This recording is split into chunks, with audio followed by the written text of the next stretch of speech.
சாப்பாடெல்லாம் பரிமாறினதுக்கு அப்புறமும் சக்திவேல் சாப்பிடாம பஞ்சாயத்து ஆரம்பிக்கிறான்.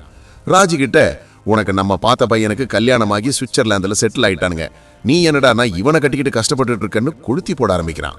அதுக்கு ராஜி, நான் இப்ப சந்தோஷமா தான் சித்தப்பா வாழ்ந்துட்டு இருக்கேன்னு சொல்றா. ஆனா சக்தி அதையும் கேட்காம வாய்க்கு வந்ததை பேசிட்டே இருக்கான். நீ சந்தோஷமா இருக்கேன்னு நம்பிட்டு இருக்க, ஆனா உன் வாழ்க்கை சந்தோஷமாவே இல்லைன்னு சொல்றான். அப்ப காந்திமதி வாயை மூடிக்கிட்டு சாப்பிடுறா. ராஜி என்ன மாதிரி சூழ்நிலையில கல்யாணம் பண்ணனான்னு உனக்கு தெரியும்லன்னு கேட்கறா. அதுக்கு சக்திவேல், ராஜி யாரையோ நம்பி ஓடி போய் ஏமாந்துருச்சு, அது தப்புதான். அந்த புள்ளைய அங்க வச்சு பார்த்தவன் என்ன செஞ்சிருக்கணும், நம்ம கிட்ட கொண்டு வந்து ஒப்படைச்சிருக்கணுமா இல்லையா? எதுக்கு இவன் கல்யாணம் பண்ணான்? நம்ம குடும்பத்தை அசிங்கப்படுத்தணும்னு நினைச்சுதானே இதெல்லாம் பண்றான்னு சொல்றான்.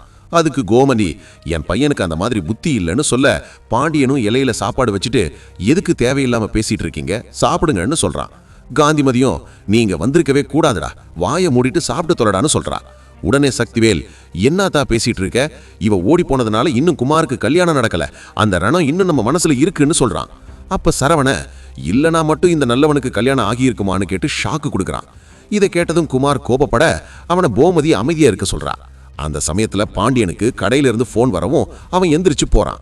அவன் போனதும் சக்திவேல், இவன் எதுக்கு அந்த நேரத்துல ராஜியை கல்யாணம் பண்ணணும், ஒருவேளை இதுதான் சான்ஸ், கல்யாணம் பண்ணிட்டா அம்மா மூலமா வர்ற சொத்தெல்லாம் நம்மளால எடுக்க முடியும்னு பிளான் போட்டு கல்யாணம் பண்ணியிருக்கானோன்னு சொல்றான். அதை கேட்டு கோமதி பயங்கர கோபமாகி, என் பையன் அப்படியெல்லாம் சொத்துக்கு ஆசைப்படுறவன் கிடையாதுன்னு சொல்றா.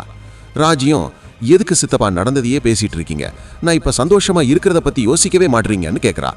அதுக்கு சக்திவேல், நீ எப்படியோ பழச்சுக்குவ, இந்த உருப்படாதவனை கல்யாணம் பண்ணிக்கிட்டு பேசிட்டு இருக்கேன்னு கோபப்படுறான். இப்படியே வாக்குவாதம் நீள காந்திமதி, ஏண்டா இப்படி வெண்ணை திரண்டு வர்ற நேரத்துல பானையை போட்டு உடைக்கிறேன்னு கேட்கிறா.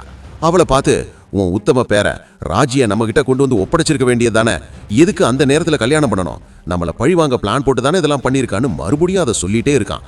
ஒரு கட்டத்துல கோமதி பொறுமை எழுந்து, கதிர் ஒன்னும் ராஜியை கல்யாணம் பண்ணல, அந்த கல்யாணத்தை நடத்தி வச்சதே நான் தான்னு உண்மையை போட்டு உடைக்கிறா. அப்ப கரெக்டா அங்க வரும் பாண்டியன் இதை கேட்டு ஷாக் ஆகி உறைஞ்சு போறான். இதனால நடக்க போற பிரச்சனை என்னன்னு நாளைய பாண்டியன் ஸ்டோர் சீசன் 2 சீரியல் எபிசோட்ல பார்க்கலாம்.